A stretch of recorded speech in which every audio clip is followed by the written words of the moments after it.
discussing curriculum and so forth. So starting next week, we're going to begin to go to the local jails and teach on certain every other Saturday. Okay. So I've just been very busy creating that curriculum and creating that type of stuff and so forth. So sorry about that.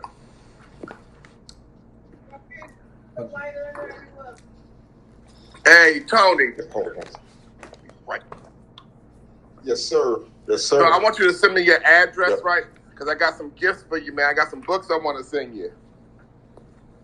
We was talking about that yesterday. I was just talking to James about. I was like, man, because I'm gonna give it to you in just a second. Hold on. Oh no, just take your time. But I ordered you some stuff that I know that I have that you don't have that can help you along. So I ain't no Hebrew scholar or nothing, but I ain't no Hebrew scholar, but I know a little bit.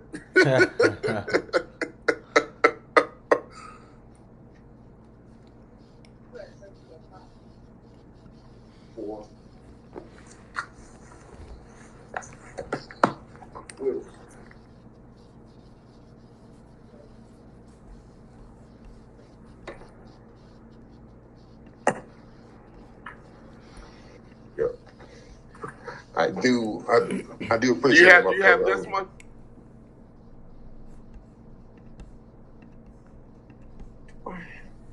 Complete Word Study Dictionary, Old Testament. Well, you can send that. You can send it. You can check. Maybe you got it. You don't know. You don't remember. Because I got about 7 or 8 dictionaries. One of them is, but they're not. I don't have them in the hard copy. What about this one? I know I don't have that. Okay. So I'm just trying to show you the ones I use. I ordered you 2 already. Ones I know you didn't have. The one with the Aramaic one and the Peshitta text. So I'm just trying to get you the ones that I use all the time in my studies. Yes, sir. This one.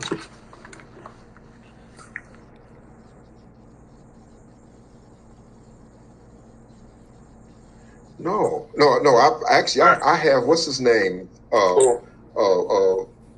What's his name? The guy. He did that.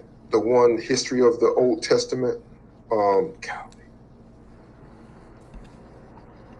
He teaches the ancient just like I do. You mean like the Paleo? He teaches all Hebrews ancient. What you mean? Like the Paleo Hebrew, the pictorial? Pictographic. Pictographic, yeah. Okay. He teaches that too. At some point I wanna. It's a white guy. Yeah, white guy. Yeah, I got a book on that. At some point I want to sit down and talk to you about the pictorial. I have some maybe some different views of it, and I want to get your opinion on it from what I've studied about it.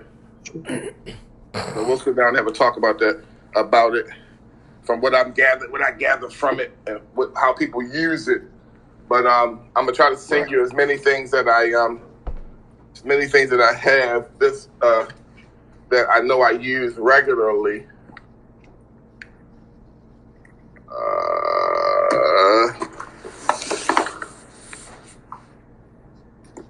Those, yeah. Did you want me? I can say it over the thing. It's not gonna. Oh well, yeah. I mean, give me 1 second. Yeah. Take. No rush. Was you able to make it back at 6 too? Say again. Was you able to make it back at 6? Make what back? Like home? What do you mean? Make it. Well, yeah. Make it. To Google Duo. Back here. This evening? Yeah. No, I'll probably still be I'm on my way to service now. Okay. So, you want us to start a little later then? It's up to you guys. I mean, like my service is usually from 1 to sunset for me. Okay. Yeah, 1 to sunset. So. Right. Yeah, so you guys. You guys can start talking. I definitely can listen while I'm on the drive. Okay, because Joaquin was still he was going over Psalm 119, Yeah, I'm listening. and might go over Psalm Yeah. 51. Okay. Let me get rolling on it. Yeah, Let me- some years back, Joaquin.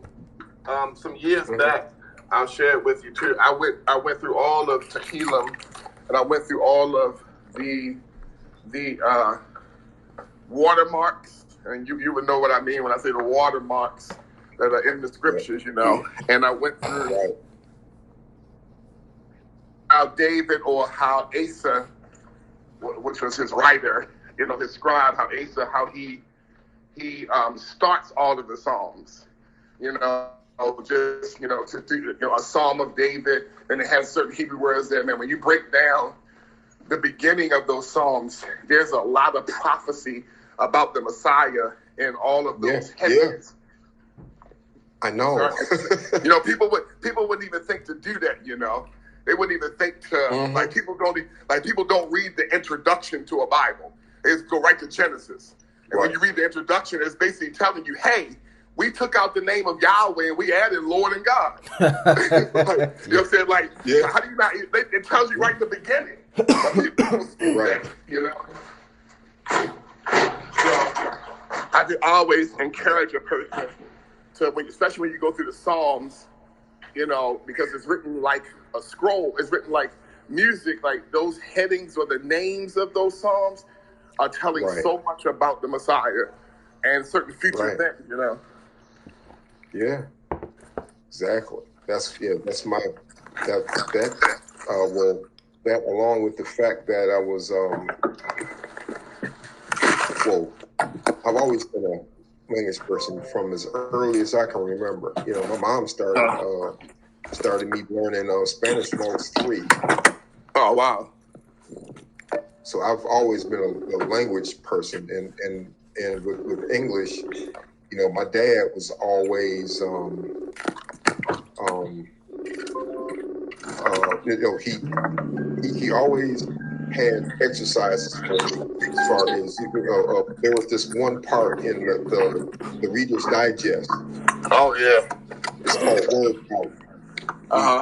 I've been doing that since I was about 9 or 10 years old. You know, he and I would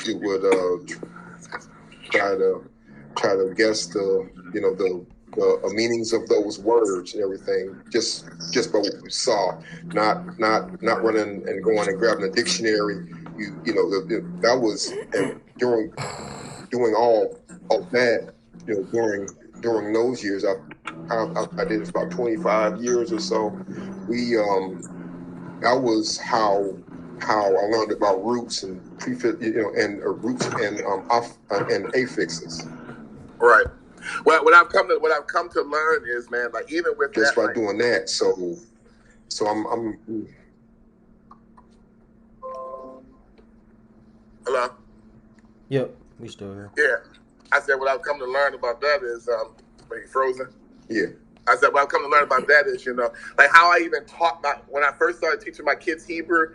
What I came to learn is, you know, through just my studies and whatsoever. It's 1 o'clock. In Isaiah chapter 28, you know, when it says line upon line, precept upon precept, here a little, there a little, kasham, kasam, lasham, zarseir, shasham, you know, that Israel used to use that as a jingle to teach the children Hebrew, you know, to understanding that how you remember to even study the scriptures line upon line. And it was a jingle that my kids used to say that all the time to have them remember the steadfastness and the astuteness and how you have to pay attention to the language and the language. But what I've come to understand too is that, man, it's like without Yahweh's Ruach, without His Holy Spirit guiding you and helping you to understand the intent behind the word of Yahweh, you have so many Hebrew scholars, man, that when you read them, you can tell, like, man, like, you guys understand the language. How are you missing this? As Joshua said, you know, search the scriptures, for in them you think you have eternal life. You know, so many people can read roots and this and so forth. Look at the Pharisees, man. I always bothers me, man. The Sadducees and the Pharisees, and these men and women knew the Hebrew language up and down. But when they read the scriptures, they what does Paul say? What does Paul say? He says, at the reading of the law, a veil exists.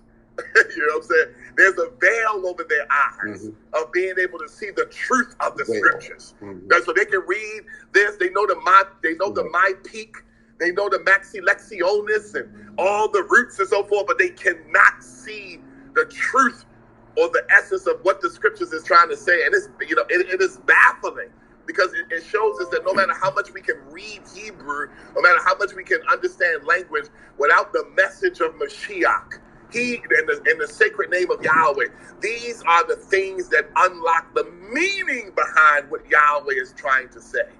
You know what I'm saying? So I thank Yahweh for Ruach, and not just being a part of that group, because, I mean, think about how Jews are studying the Torah every day. The Torah literally is made up of Yahshua. That's all it's talking about. You see what I'm saying? But yet they miss it every day, looking for some fancy meaning in it, or some rabbinic teaching, blah, blah, blah, blah, blah. But yet they miss Hamashiach. Right. You know? So, sad. Yeah, they missed the Ruach completely. As Kiefer says, ever learning, but never being able to come to the knowledge of the truth. It's powerful, man. Ever learning. Yep. That's sad. Powerful and sad. Exactly. You know? What are you learning? Exactly. What then exactly are you learning? Yeah, right. What does Isaiah 29 say, Tony? My word is being taught as the doctrines and precept of men. That's what you're learning. Right. You're learning men's philosophies. You're learning motivational speaking. You're learning how to be a better human being, how to be a better father, how to be a better citizen. You're learning some knowledge about good ways to eat, but you're not saved. You know what I'm saying? You're not saved. You're learning something. Right. Feel like, as Yahweh says, that my word has become the doctrine and precepts of men. Talmud, Mishnah, Gemara. You know what I'm saying? You learn all that foolishness. The rabbis say, if one man lifts up his right foot and another man puts down his left foot, he is a good Jew. Shut the heck up. Shut up. Like, what the heck are you talking about? Yeah. The Torah teaches us that the Hebrew letter Yod is made up of a foot, and you should put one foot in front of the other. Oh, you know all that, right? Where's Hamashiach? You know what I'm saying? And a virgin shall conceive, Bethula or Alma. Bethula or Alma. How about read that? Yeah. How about read that? Where's that at? You know what I'm saying? How about that? The rabbi, the Sheen or the Shaddai is fire. Shut up. I can hear the accents of Yahweh's Ruach when they talk. Right. Exactly. That's why even though I started out learning Hebrew, that was my. Be some truth in what they saying. And be some truth in Hebrew. It was still just that's all it is. It's just doctrine, and it's really what it is what do you call it? Kabbalah. And Kabbalah. Right. I really do not follow that. It's just it's all mysticism, and that's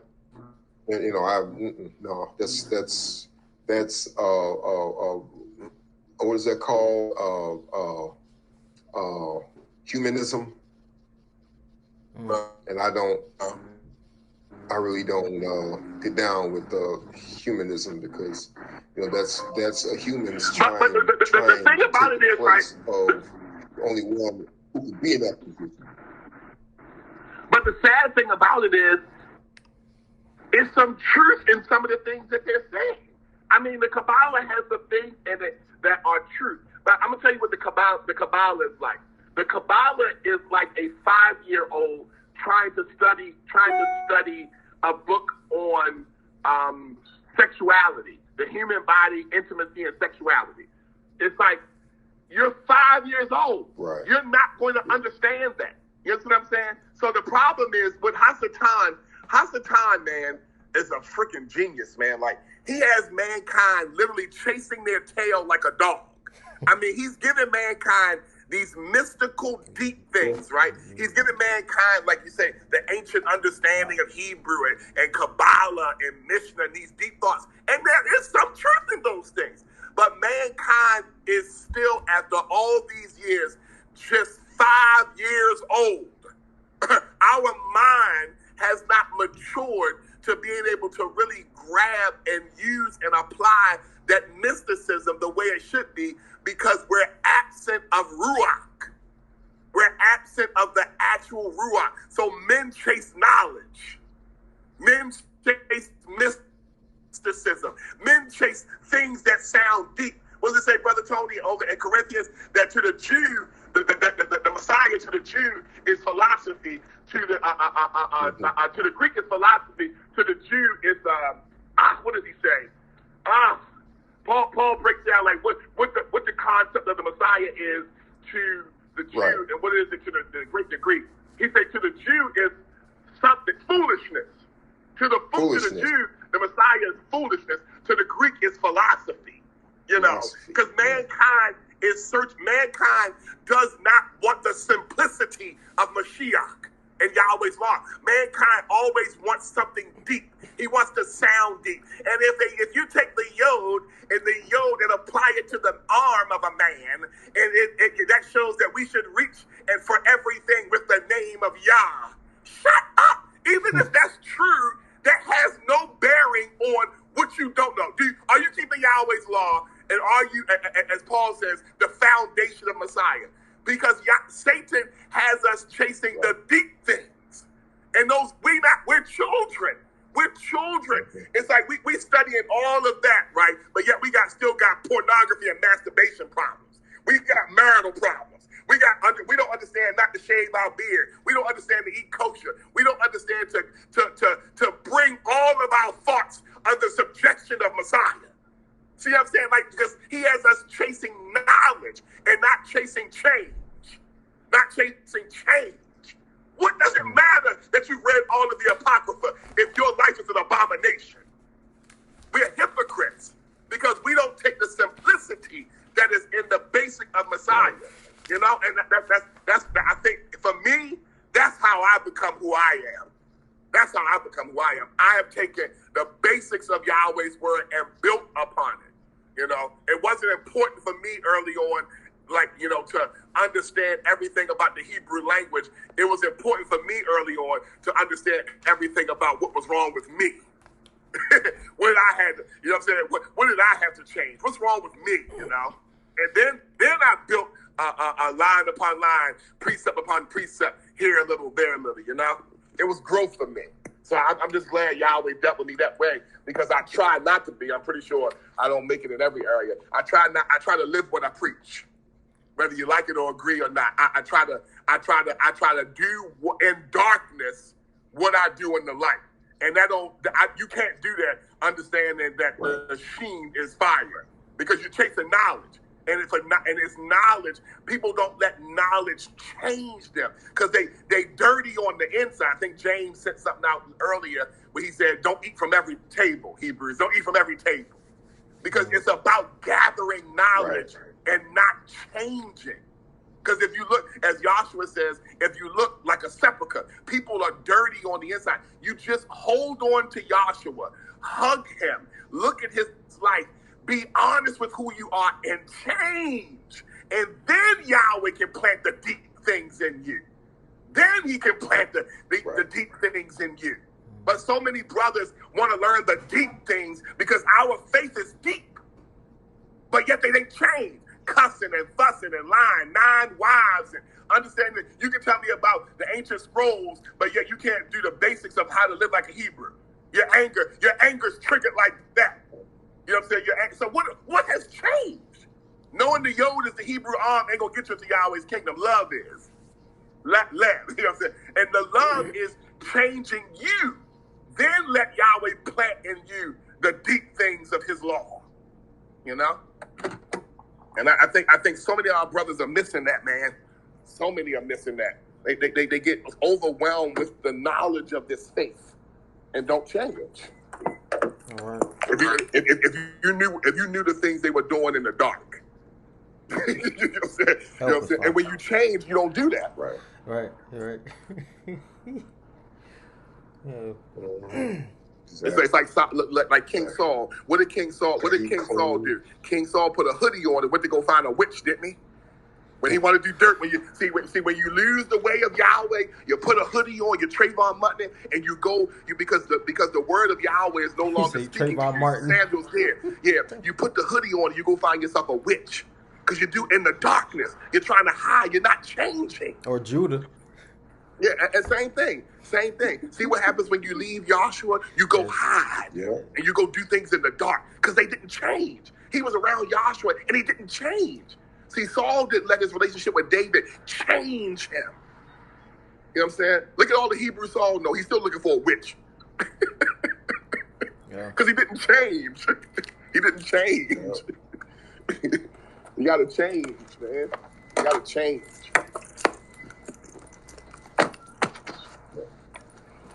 Exactly.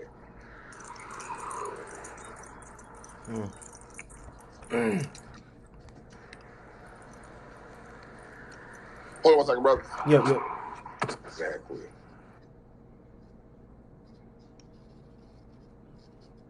So I tried to. That's it. I sent out the link to a couple of people.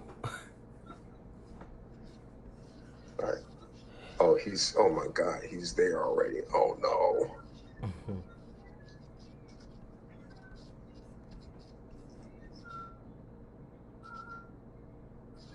Yo, he checked out. Yeah, he said, hold on for a minute.